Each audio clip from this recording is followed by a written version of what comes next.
অনেকে আবার বলে হুজুর যখনই বলা হয় যে এটা বেদাত এটা শিরিক এটা কুফরি তখন কিছু মানুষ বলে যে বাপরে বাপ সারা দুনিয়ার হুজুরেরা বলতেছে সারা দুনিয়ার আলেম ওলামা একদিকে এখন উনি কোরআন হাদিস দিয়ে নতুন নতুন কথা বলে ঠিক কিনা একটা ছেলে মাদ্রাসায় পড়ে শিরিক কি বিদাত কি কুফরি কি বিষয়গুলো জেনে আসলো এসে যখন সমাজে বসে এসে যখন বলে এটা বেদাত এটা শিরিক এটা কুফরি এরকম কিছু বিষয় আছে না অস্পষ্টভাবে বলতেছি সামনে ইনশাআল্লাহ আস্তে আস্তে স্পষ্ট করে বলবো তো বেদাত শিরিক কুফরি বললে তখন কিছু মানুষ বলে যে বাবা ঠিক আছে এটা বেদাত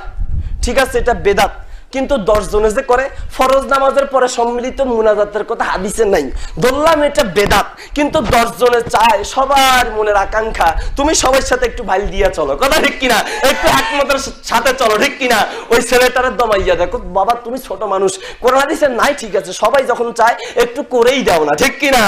মুসলমান শুনুন আল্লাহ কি বলেন সূরা হুদের 17 নম্বর আয়াত সূরা রাদের 1 নম্বর আয়াত সূরা গাফির 59 নম্বর আয়াতের ভিতরে আল্লাহ বলেন ওয়ালাকিন্না আকসার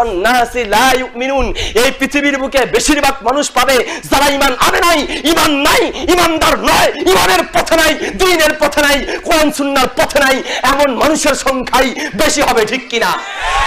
তো 10 জন যেদিকে আল্লাহ বলে সেদিকে ঠিক কিনা 10 জন যেদিকে আল্লাহ সেদিকে তুমি এলাকায় এসে ফিতনা বাজাইতেছো কেন সবার সাথে একটু মিলে চলো ঠিক কিনা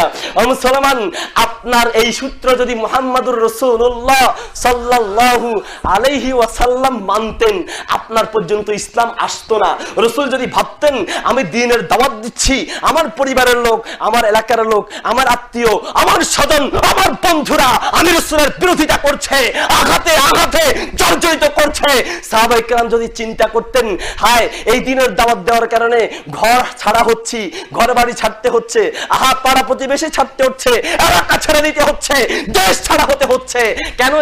এই বিরোধিতায় যাব সবার সাথে ভাল দিয়ে চলি সবাই যেদিকে আমরাও সেদিকে যদি এই সূত্র তারা মানত আপনার আমার পর্যন্ত ইসলাম আসতো পিছনে সার কম পড়ছে নাকি আসতো সবাই জবাব দিবেন সবাই কেউ ঘুমানোর তালে থাকবেন না আর বিড়ি খাওয়ার টকলে একটু পরে খাইয়েন পরে খাবেন না পরে খাওয়া যায় যাবে মুসলমান শুনুন বলতে চাচ্ছি ভালো করে মনে রাখবেন যখনই হক কথা পাওয়া যাবে কোরআন হাদিস মতো পাওয়া যাবে তখন বেশিরভাগ মানুষ থাকুক বা না থাকুক বাপ দাদা কোন দিকে সেদিকে দেখার কোনো বিষয় নয় যেই কোনো কাজ করার ক্ষেত্রে অন্ধ অনুসরণ করা যাবে না বাপ দাদা করেছে বলে করা সমাজের অনেকে করেছে এজন্য আমি করতেছি এটাই হলো অন্ধ অনুসরণ শুনুন এই জন্য ইমাম বুখারী রাহিমাহুল্লাহ বুখারী শরীফের প্রথম খণ্ডের 16 নম্বর পৃষ্ঠায় একটা বাব রচনা করেছেন আল ইলমু ক্বাবলাল কওলি ওয়াল আমালি যেই কোনো কাজ করার আগে যেই কোনো কথা মুখ দিয়ে বের করার আগে তোমাকে দেখে নিতে হবে এই কাজটা এই কথাটা বলা কোরআন হাদিস মতো বলা যাবে কি যাবে না এই ইবাদতটা করা যাবে কি যাবে না আগে জানতে হবে ঠিক কিনা